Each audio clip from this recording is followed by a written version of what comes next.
Les voy a preguntar, ¿cuál fue el problema del hombre cuando el hombre cae? ¿Cuáles fueron las consecuencias del hombre? ¿Qué es lo que Adán y Eva le heredaron al ser humano, a la raza humana? Pecado. Sin embargo, cuando leemos Génesis 3, pareciera que las consecuencias de la desobediencia, simple y llanamente, no las vemos. Vemos al hombre y a la mujer saliendo del huerto, echados por Dios, pero vemos que todo sucede de una manera normal y jamás nos hemos puesto a ver que las consecuencias de esa caída nos han dejado una profunda raíz, algo terrible que está en el hombre y que es lo que provoca que el día de hoy el hombre viva apartado de Dios. Vámonos por favor a Génesis capítulo 6. Porque si nosotros leemos solamente Génesis 3, no vamos a ver nada. Para eso tenemos que hacer un estudio detallado y general de la Biblia. Acuérdense que nuestra regla es toda la Biblia como contexto, no solamente tomar un verso. En Génesis capítulo 6, verso 5, voy a pedir que me ayuden. Génesis capítulo 6, verso 5. Yo quiero que me digan qué dice ahí la Biblia. Ok, dice Reina Valera. Y vio Jehová que la maldad de los hombres era mucha en la tierra, y que todo designio de los pensamientos del corazón de ellos era de continuo, ¿qué? A ver, yo les pregunto, ¿qué nos heredó Adán y Eva? ¿Y qué más? No, nada más dice que el mal. Fíjense que la palabra designio es muy interesante, porque la palabra hebrea es yatzar, y esa palabra es un término que se usa para la alfarería, y habla de un molde que se usaba. Por ejemplo, un alfarero tomaba una vasija y empezaba a formar un molde para la vasija, empezaba a moldearla. Eso era un yatzar. Ahora, ¿qué quiere decir esto? Que todo designio, todos los pensamientos del corazón estaban formados como una vasija, y el molde que formaban era de continuo solamente que lo malo. ¿Qué es lo que Adán y Eva le heredaron al hombre? Que todos los pensamientos del corazón del hombre continuamente estaban formando vasijitas llamadas maldad. Y las hacemos en serie, que no las hacemos una. En Génesis capítulo 8, verso 21, nuevamente podemos encontrar algo muy interesante. Después de que Dios destruye al planeta con el agua, o sea, después del diluvio, lean por favor Génesis 8:21 y díganme qué dice. Esto es después del diluvio, ¿estamos de acuerdo? ¿Qué dice ahí? ¿Qué es lo que dice Génesis 8:21 acerca del hombre? La palabra juventud no está hablando de un adolescente, está hablando de una persona que ya tiene uso de razón. A ver, dígame, ¿cuándo es que una persona tiene uso de razón? Que ya entiende. Pónganme años. 4 años. 3 años. Bueno, fíjense, dice que Dios se dio cuenta que el intento del corazón del hombre, ¿desde cuándo es malo? ¿Desde cuándo está ahí? Desde que es un niño. El intento del corazón del hombre es malo. Es malo. Desde que es una persona que entiende, que ya razona. Por eso en Proverbios, capítulo 4, verso 23, este es uno de los proverbios que más usamos para decirle a nuestros hijos, ¿no? Sobre toda cosa guardada, guarda tu corazón. ¿Por qué? Porque de él fluye o mana la vida. La palabra mana en el hebreo es totsaot. Y fíjense que es bien interesante porque esta palabra significa punto de partida de un lugar. ¿Qué está diciendo? Sobre todas las cosas hay algo que debes de guardar, tu corazón. ¿Por qué? Porque resulta que de él empieza o sale o es el punto de partida de tu vida. Entonces yo les pregunto, si el corazón del hombre, desde que es un niño, desde que tiene uso de razón, está designado y está continuamente pensando, maquinando el mal, ¿qué es lo que tenemos entonces que ver? ¿Qué es lo que tenemos que revisar? ¿A dónde tenemos que poner nuestra atención? ¿En qué? En el corazón. Jeremías capítulo 17, esa es una de las escrituras que más me gustan. Creo que es una de mis favoritas. ¿Por qué?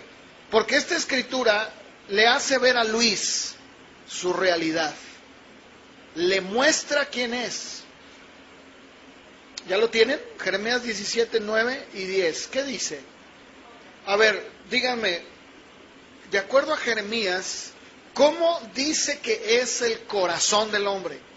Es engañoso y es perverso.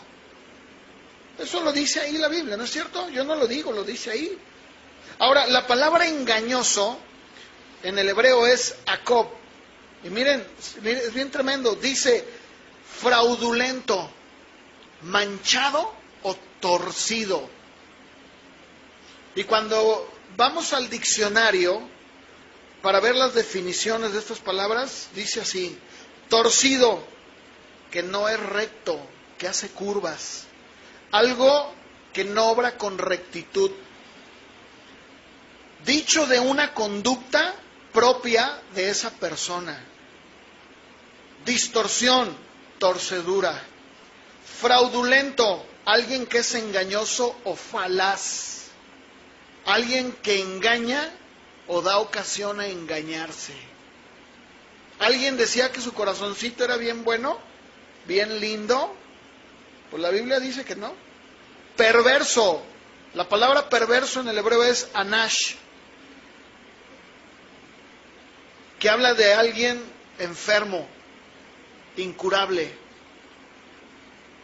Y la palabra perverso en el diccionario, escuchen, la Real Academia Española define la palabra perverso así: sumamente malo, que causa daño intencionalmente, que corrompe las costumbres, el orden y el estado habitual de las cosas.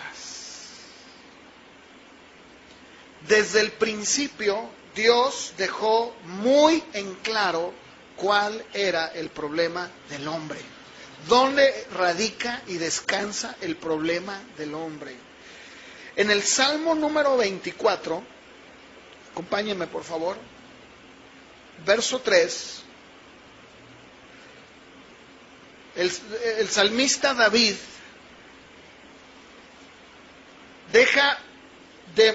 guiado por el Espíritu Santo, nos deja una ventana abierta para mostrarnos que la única condición para poder ver a Dios, para poder estar con Dios, es mantener un corazón limpio. Dice el Salmo 24:3, se pregunta el salmista: ¿quién subirá al monte de Jehová? ¿Quién lo hará? Y se sigue preguntando: ¿quién estará en el lugar santo? ¿Quién? Y él responde: el limpio de manos y puro de corazón, el que no ha elevado su alma a cosas vanas, ni jurado con engaño. Él recibirá bendición de Jehová, justicia del Dios de salvación. Ahora, yo les quiero decir algo. Si ustedes creen que esta doctrina que yo estoy diciendo es una doctrina del Antiguo Testamento, que es algo que estoy mencionando, y bueno, hermano, pero eso fue en la caída, eso fue en el tiempo de Noé y, bueno, David. No, yo quiero que vayamos a Mateo, capítulo 15, y vamos a escuchar de palabras del Señor Jesús, del mismo Señor Jesús, hablando esta verdad. ¿Se acuerdan que en la mañana hablábamos y les decía, una escritura, una predicación que no se ajusta a toda la palabra, no es una predicación de Dios? ¿Cierto o no? Cuando yo tomo una escritura, la saco de contexto y predico una verdad o una supuesta verdad, pero toda la Biblia no encaja en ella, discúlpenme, esta es una herejía. Sin embargo, cuando yo encuentro en Génesis, en Éxodo, en Levítico, en Números, en Deuteronomio, en Josué, en los Reyes, en toda la palabra, el mismo tema, el mismo tópico, y enfocando hacia el mismo problema, entonces la palabra me está enseñando algo. Dice Mateo 15, versos del 18 al 20.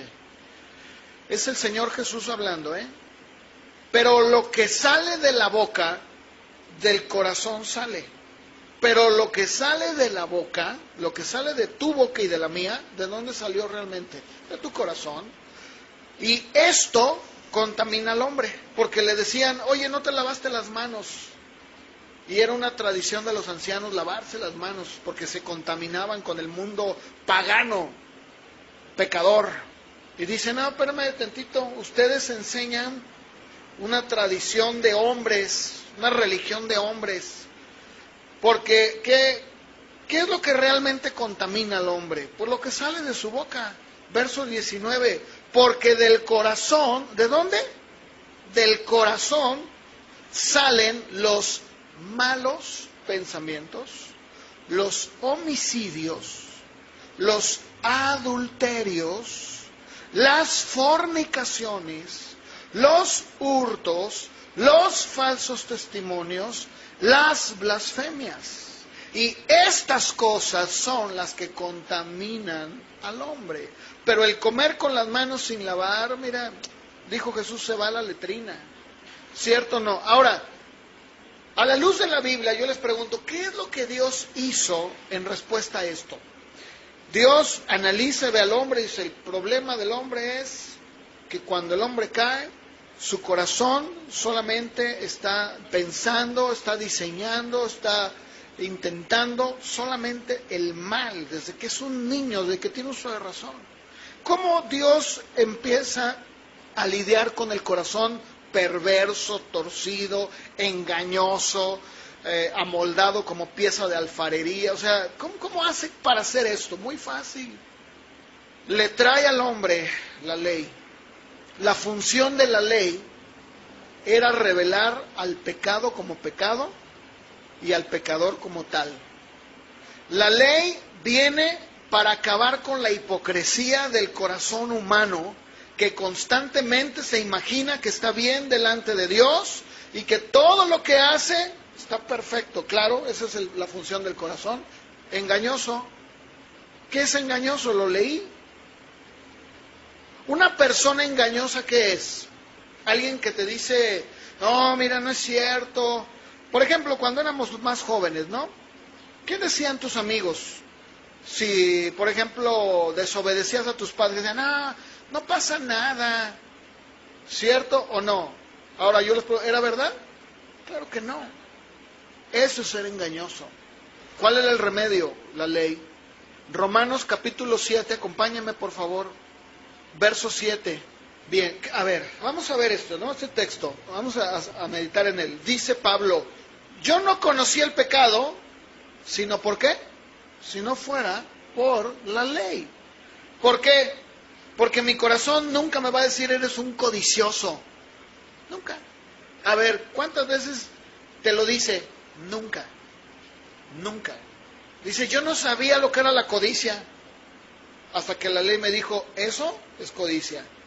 Yo no sabía que tener 30 mujeres era malo. ¿Por qué? Porque mi corazón nunca me dice que es malo.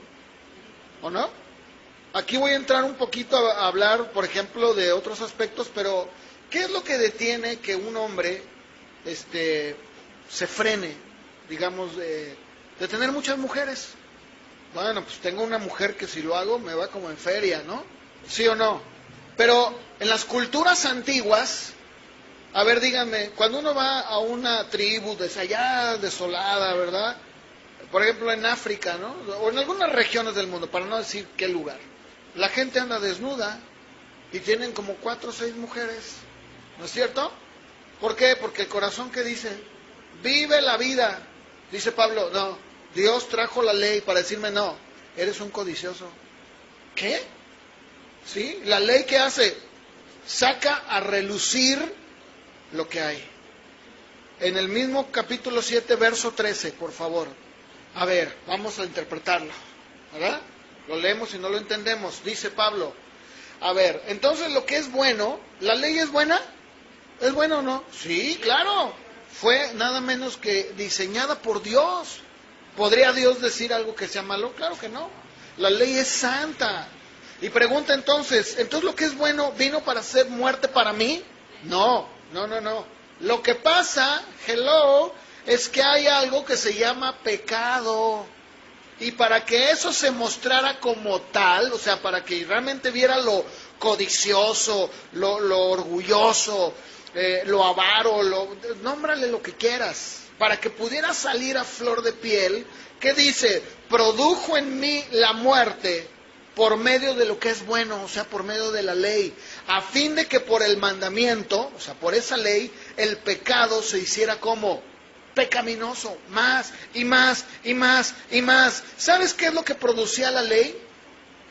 Que una vez que el hombre se daba cuenta de su error, de su defecto, de su pecado, de su miseria, lo presentaba ante Dios como un ser impotente, como alguien que no podía cargarlos. Dice, Dios mío, ¿qué hago? ¿Qué puedo hacer? Soy un monstruo. ¿Por qué? Porque tengo un corazón engañoso y perverso. Entonces, en ese momento, ¿qué sucedía? Pues que entonces la ley te mostraba a alguien que sí podía. A ver, voy a ilustrar esto. Si yo te digo a ti que yo tengo buenas noticias, y te digo, mira, tengo buenas noticias porque alguien ya pagó por ti la multa que tenías en tu vida, pues dirías, bueno, ¿cuál multa? ¿De qué habla usted, señor? Pensemos en que nunca me has visto. Yo llego con Emelia y le digo, Emelia, tengo una buena noticia para usted, joven. Me dirá, ¿este hombre quién es? Tengo una buena noticia porque han pagado la multa que era contraria a usted. ¿Qué pensarías? ¿Que estoy loco? Primero dígame quién es. Pero si yo te digo que tú has violado la ley, has dejado basura en la calle y por lo tanto te has hecho acreedora a una multa de 10,000 pesos. Pero sin embargo, también te digo que ya ha sido pagada. ¿Qué pensarías entonces? ¿Sí son buenas noticias? Muy buenas. ¿Te das cuenta cómo cuando alguien te dice primero lo que has hecho y lo que has violado, cobra sentido las buenas nuevas? Mientras tanto, está loco. Sucede lo mismo con la ley. Si yo no te aclaro la violación de la ley que has cometido, entonces se convierte en una locura, en una tontería, en una ofensa. Pero cuando yo te clarifico que tú has violado la ley de Dios, entonces la buena noticia es una buena noticia. Cuando Cristo Jesús murió en la cruz, Él llevó todo nuestro pecado. A ver, este ejercicio que les voy a decir, lo llegué yo a hacer hace muchos años. Era una encuesta y le decíamos a la gente, disculpe, buenos días, buenas tardes, ¿verdad? ¿Usted conoce los 10 mandamientos? Y la gente dice, sí, cómo no, claro, cómo no. ¿Me los podría nombrar? Y decían, no robarás. Muy bien, 1.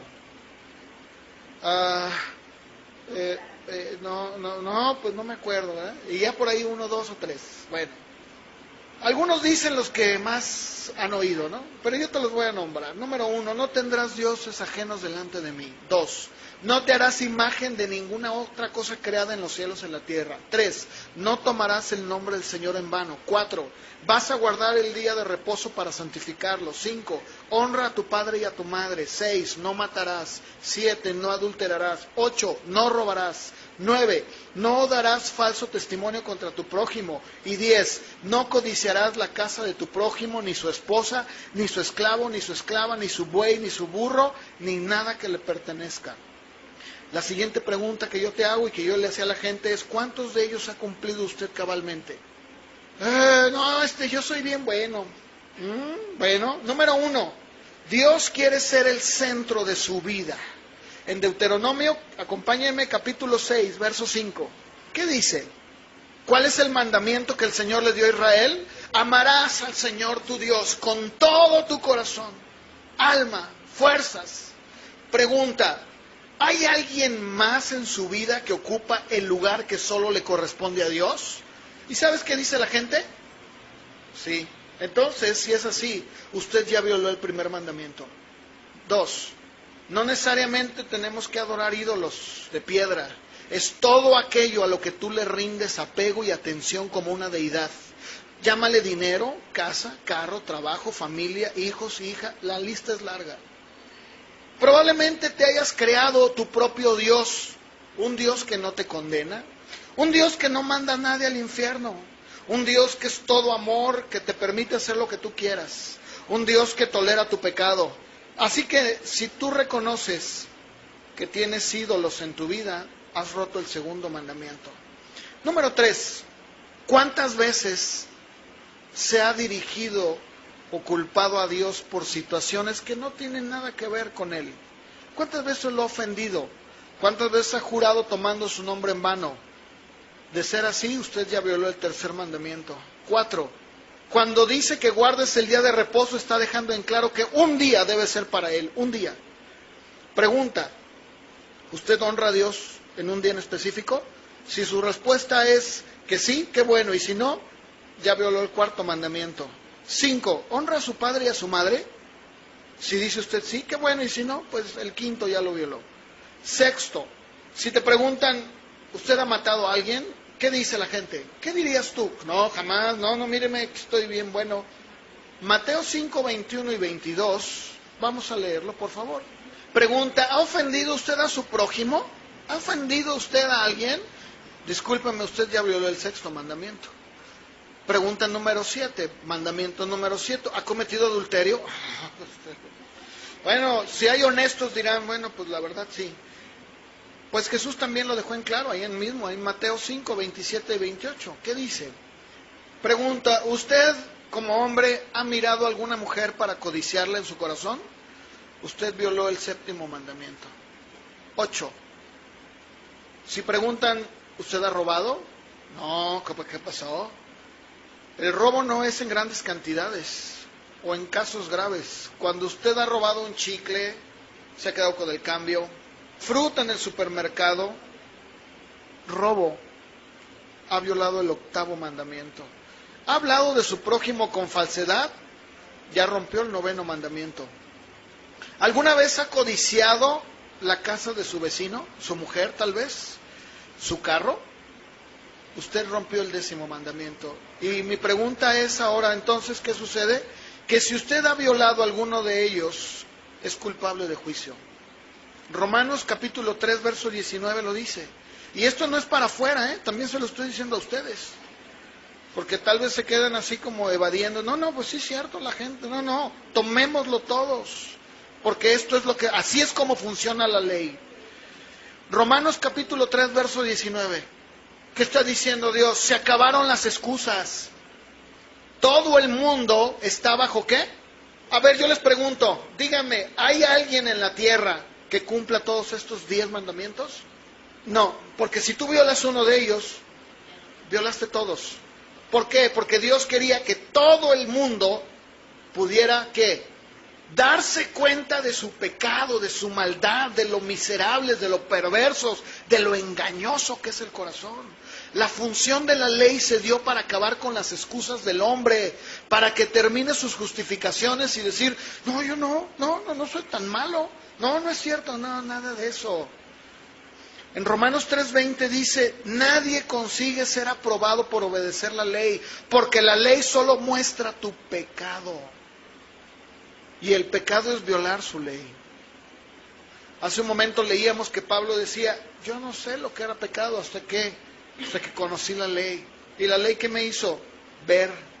¿Sí o no? Cuando tú hablas con alguien y dices, bueno, usted es bueno, claro, yo soy muy bueno. Y le enuncias estos 10, como lo acabo de enunciar yo. Le dice, a ver, ¿usted ha matado? No, ¿qué pasó? Que míreme aquí.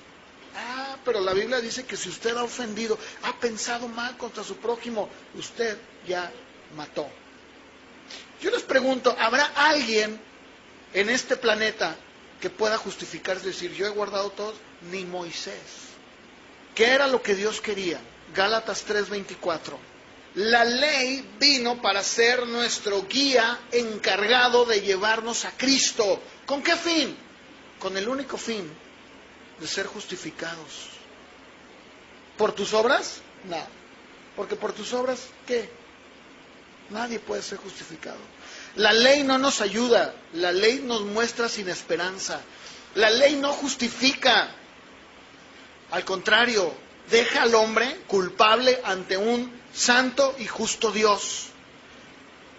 Somos salvos por la gracia de Dios a través de la fe. La ley nos muestra lo sucio y corrupto que somos y que desesperadamente necesitamos ser limpiados de un corazón perverso y torcido. En Romanos capítulo 5, versos del 1 al 7, lo voy a leer, pero voy a esperar que lo tengamos todo. Romanos capítulo 5, dice el apóstol Pablo, justificados, pues, por la fe, tenemos paz para con Dios, por medio de nuestro Señor Jesucristo, por quien también tenemos entrada por la fe a esta gracia, en la cual estamos firmes, y nos gloriamos en la esperanza de la gloria de Dios. Pero dice, y no solo esto, sino que también nos gloriamos en las tribulaciones, sabiendo que la tribulación produce paciencia, la paciencia prueba y la prueba esperanza. Y la esperanza no avergüenza, porque el amor de Dios ha sido derramado en nuestros corazones por el Espíritu Santo que nos fue dado. Verso 6, porque Cristo, cuando aún éramos, ¿qué? A su tiempo murió por los impíos. Yo les voy a decir algo, esta escritura cuando la leemos, por ejemplo, dice, éramos débiles, sí éramos débiles, no estamos entendiendo. Dice la nueva versión así, incapaces de salvarnos. La palabra débil en el griego es astenes, que fíjense, esta palabra astenes habla de alguien débil, de debilidad física, alguien que no puede cargar, no puede, pero también está hablando en un sentido espiritual de los rudimentos de la religión judía y la incapacidad de poder justificar a alguien. ¿Qué está diciendo? Cuando nosotros no podíamos ser salvos. ¿Por qué? Porque yo veo los mandamientos y lo único que hacen es mostrarme lo vil, lo perverso, lo sucio, lo malo que soy. Y cuando yo me muestro ante Dios así, débil, incapaz, no puedo, Cristo vino a morir por nosotros. Vino a hacer lo que no podíamos hacer. Por eso la ley era un medio, un ayo, dice en la Reina Valera. Alguien que te llevaba y te conducía para mostrarte ese pecado. Entonces, ¿qué sucede? Bueno, vamos a seguir en Romanos capítulo 7, ya que, como lo decía hace un momento, entonces, ¿qué es lo que la ley hace? La ley me lleva a la incapacidad, a la desesperación, a la impotencia, hacerme ver tal como soy. Esto fue exactamente lo que Pablo dijo en Romanos capítulo 7, en el verso 18, lo voy a leer, si me acompañan por favor, Romanos 7, verso 18. Dice, y yo sé que en mí, esto es, en mi carne, no mora el bien, porque el querer el bien está en mí, pero no el hacerlo. Porque no hago el bien que quiero, sino el mal que no quiero, eso hago. ¿Les suena familiar? A mí sí. A mí sí, porque ahí voy a aterrizar. Y dice verso 20, y si hago lo que no quiero, pues ya no lo hago yo, sino el pecado que mora en mí. Así que queriendo yo hacer el bien, hallo esta ley. ¿Qué ley? Pues que el pecado está en mí. Porque, dice Pablo en el verso 22, según el hombre interior, o sea, el espiritual, el que está aquí adentro, yo me deleito en la ley de Dios. Pero veo otra ley en mis miembros, que se rebela contra la ley de mi mente y que me lleva cautivo a la ley del pecado que está en mis miembros. Y exclama Pablo, miserable de mí. Pregunta, ¿quién me librará de este cuerpo de muerte? ¿Te das cuenta? Pablo llega a un punto en su vida donde él entiende esto que estamos hablando. Él se da cuenta de que por sí mismo no es capaz de agradar a Dios, no puede. Se da cuenta que es una persona miserable, se da cuenta que no puede ser liberado. Hay una ley en su cuerpo que le guía, que le dice, haz esto. ¿Cuántas veces nosotros no nos encontramos? Jesús lo dijo, el espíritu está presto, quiere hacerlo, pero la carne ¿qué? Es débil. ¿Cuántas veces no hemos sido confrontados por el hecho de que estás en tu casa y dices, tengo un deseo grande de leer la Biblia, voy a orar, pero de repente se atraviesa algo y ya empiezas a luchar, no, mejor me voy a poner a ver un rato la tele, mejor voy a hacer otra cosa. Es una ley que está ahí en mis miembros. Pablo llega a este punto y dice, soy un miserable. ¿Por qué? Porque esto era lo que Dios quería hacer en el hombre. El rey David, que era un hombre que vivió bajo la ley, escúchenme, cuando él peca adulterando con Betsabé, dice la ley en Levítico 20:10, que si un hombre cometía adulterio con la mujer de su prójimo, el adúltero y la adúltera indefectiblemente serán muertos. Eso decía la ley. Sin embargo, acompáñenme al Salmo 51, por favor. David entendía perfectamente bien dónde estaba el problema. Él sabía que la ley, lo único que lo iba a mostrar era que merecía la muerte. Pero David se fue a la raíz. David se fue al meollo. No cortó las hojas del árbol. Él se fue a la raíz y la arrancó. Bueno, no él, porque ese es el otro punto, ¿no? El creer que yo puedo hacerlo. No, tú no puedes. Salmo 51, acompáñame ahí por favor, porque es uno de los salmos más preciosos. Verso 1, ten piedad de mí, oh Dios, conforme a tu misericordia, conforme a la multitud de tus piedades, que borra mis rebeliones, lávame más y más. ¿De qué? De mi maldad. Y límpiame de mi pecado. ¿Por qué? Porque yo reconozco mis rebeliones y mi pecado está siempre, siempre, siempre delante de mí, siempre. Y luego dice, contra ti solo he pecado y he hecho lo malo delante de tus ojos, para que seas reconocido justo en tu palabra y tenido por puro en tu juicio. He aquí en maldad he sido formado, y en pecado me concibió mi madre.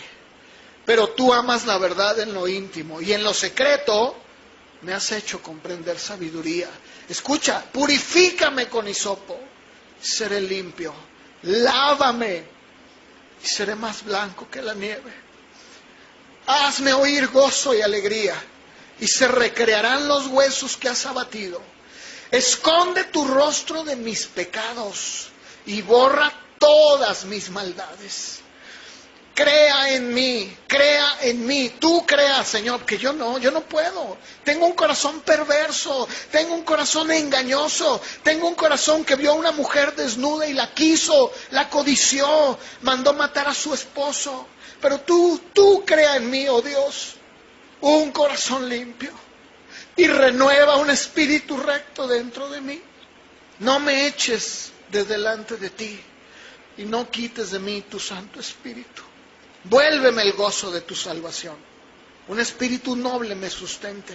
Entonces, o sea, hasta entonces voy a poder enseñarle a los transgresores tus caminos y los pecadores se van a convertir a ti. Antes no puedo hacerlo.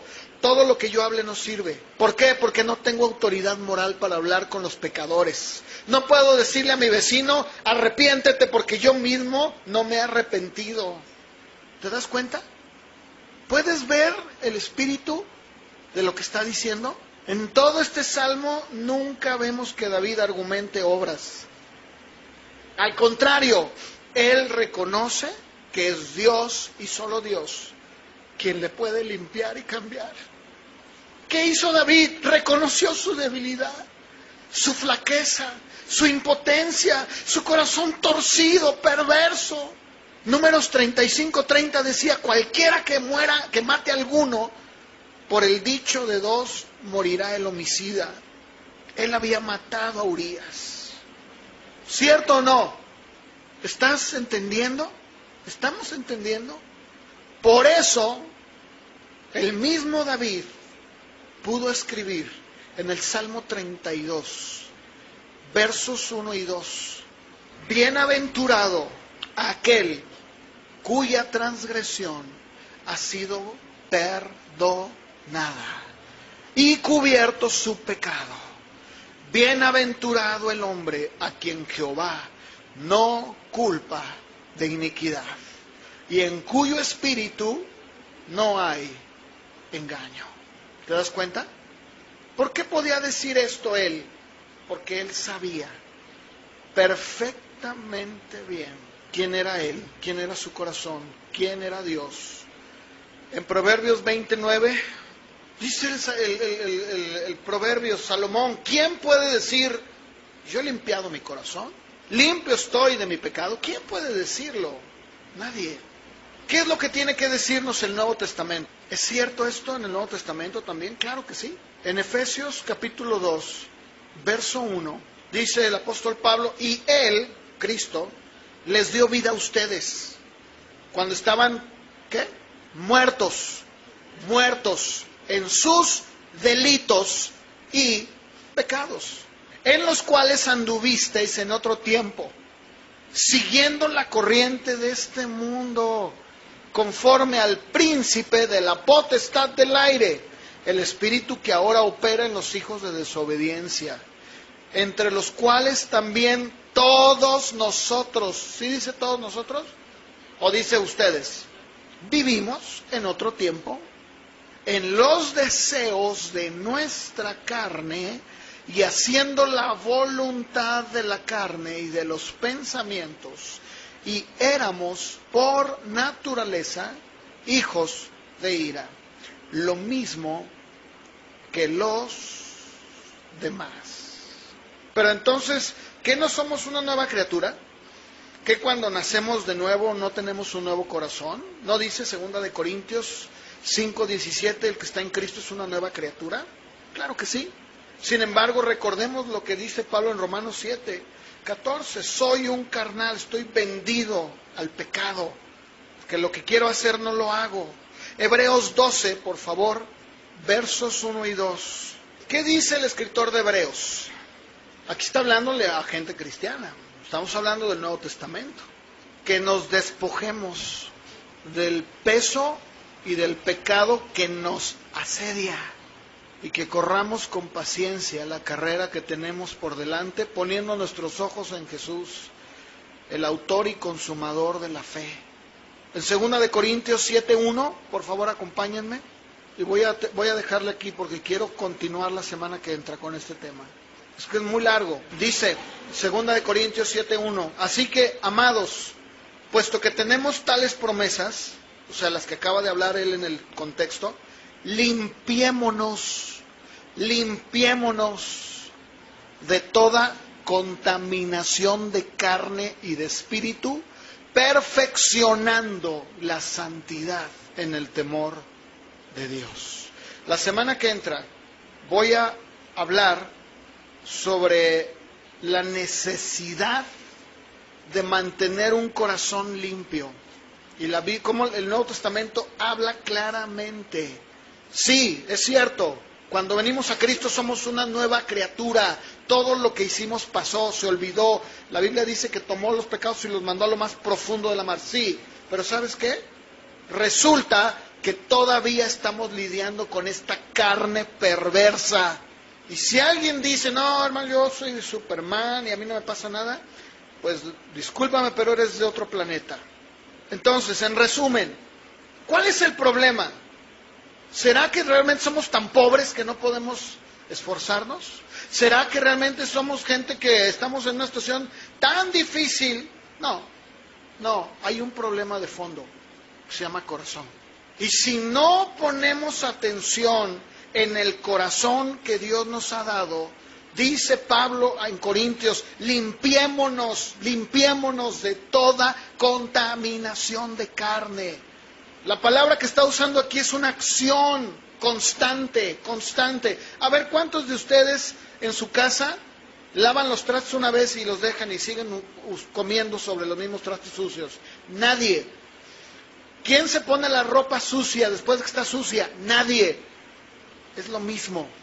Cuando dice de limpiar, está hablando de una acción que tiene que ser hecha todos los días. ¿Sabes por qué? Porque resulta que tenemos un corazón y una carne que tiende a lo malo. Y si somos sinceros, como lo pregunté hace un momento, vamos a decir, es cierto. Sí, es cierto. ¿Sí, hermano? Quiero orar, estoy orando y me quedo dormido. Estoy leyendo la Biblia y me quedo dormido. ¿Sí? Sí te creo. De eso vamos a hablar la semana que entra. Porque muchas veces hemos creído que somos súper cristianos. No, yo estoy en Cristo, ya me esas cosas ya no. ¿No? ¿De veras? ¿De verdad? ¿Y por qué yo veo que sí? ¿Por qué yo veo carne? Voy a hablar de eso la semana que entra. Pablo dedica una carta completa a unos cristianos que eran así. Se llama la iglesia de Corinto. Le dedicó toda una carta. Y se los dijo, son unos carnales. Lo que estoy diciendo es que no debería de haber ningún motivo para decir es que yo no puedo. Más bien, creo que debemos de analizar nuestro corazón. ¿Será que los macedonios eran una clase de cristiana hechos de otra manera? Pues sí, ellos entendían muy bien. Dicen, no, yo sé cuál es mi problema. Lo digo por su bien. Ponle el nombre. ¿La lluvia? La distancia. Sí, es cierto. Yo te podría mostrar cientos de ejemplos de gente que vive kilómetros de un lugar a donde oran. Todos los días va. Entonces, ¿verdad que no es la distancia? No es la lluvia. ¿Sabes que en Inglaterra llueve todo el año? Allá viví. ¿Sabes qué hace la gente? Vive su vida normal. ¿Qué es? ¿Habrá algo que valga delante de Dios? ¿Qué es? Ponle el nombre que quieras. Volvemos a lo mismo. ¿Por qué si lo hacemos cuando llueve y truena y me voy a trabajar? Porque mi corazón es perverso y es convenenciero. Y sabe que si no voy no me pagan. Y si no me pagan no tengo dinero. Y si no tengo dinero no puedo comprar lo que yo quiero. ¿Es el corazón o no es el corazón? Ahora, ¿cuál es la clave? Me voy a adelantar mucho. ¿Sabes cuál es la clave? Bañarnos de humildad. Y decir, sí es cierto, sí lo soy. Esa es la clave. Ayuda al que tú digas, no es cierto. No, eso ¿sabes qué hace? Empeora. Porque eso hace un corazón soberbio. Pero si tú dices, como David, Señor, sí es cierto, contra ti he pecado. ¿Qué le voy a decir a Dios? Ahí mismo en el Salmo 51, David dice, yo te podría ofrecer holocaustos. Yo podría pedir, a ver, tráeme 1000 cabezas de ganado. ¿Pero qué dijo? A eso voy a llegar. Y me estoy adelantando. Porque David dice, ¿sabes cuáles son los sacrificios de Dios? El corazón contrito y humillado. Nunca despreciarás tú a Dios. ¿Qué tenemos que hacer? Humillarnos, reconocerlo. ¿Te das cuenta cómo la carne no le gusta? A ver, ¿a quién le gusta reconocer? A nadie. No nos gusta. Esa es la verdad. Por eso dice la Biblia que David era un hombre conforme al corazón de Dios. Porque Dios es humilde. David era igual. Vamos a orar. ¿Por qué no te pones de pie? Padre, tu palabra dice, todo lo que hagas, hazlo de corazón, no para los hombres, sino para Dios. Padre, mira, Señor, yo me presento ante ti como un hombre incompetente, totalmente impotente, un hombre que está vendido al pecado. Sí, me has liberado de toda mi vida pasada, pero todavía estoy lidiando cada día de mi vida con algo que se llama carne. Pero decía Pablo, gracias sean a Dios por Jesucristo. Yo también puedo decir, gracias Cristo, porque cada vez que yo voy a buscarte, puedo encontrar en ti, Señor, alguien que me recuerda quién soy y lo tanto que necesito de ti. Puedo recurrir en oración y depender de tu Espíritu Santo, que me habla y me dice, humíllate, reconoce. Señor, yo te pido por esta congregación, cada uno, Señor, mi responsabilidad contigo es presentarte a una novia ataviada y lista para ti. Padre, yo anhelo y sé perfectamente bien que tú lo anhelas más, que esta iglesia que tú has puesto en mis manos sea una iglesia limpia, transparente, que por ti dan todo y que no hay nada en su corazón que les pueda detener de ofrecerse como un sacrificio vivo. Ayúdanos, Señor, te necesitamos. Padre, yo te necesito, y mucho, mucho, Señor, mucho. Ahí en tu lugar, ahí como estás, yo creo que la palabra de Dios nunca vuelve vacía, nunca. Y sabes que nadie conoce el corazón más que Dios. Tal vez en algunos sea algo, en otros otra cosa. Lo que sí te puedo decir es que este corazón es perverso, es engañoso, y que a menos que sea lavado por Cristo y limpiado por Él, por su Espíritu, podemos limpiarnos de toda contaminación de carne. Así que yo te invito ahí en tu lugar, ¿por qué no tomas un momento? Solo unos minutos. Dice la Biblia, ¿quién conoce el corazón del hombre sino Dios? Mas Cristo vive en mí. Y lo que ahora vivo en la carne como hombre, lo vivo en la fe de aquel que se dio por mí. Ayúdanos, Señor. Ayúdanos, Padre, a entender esto, cada uno de nosotros. Porque entonces seremos libres completamente. Y podremos andar en el Espíritu, como dice tu palabra. Amén.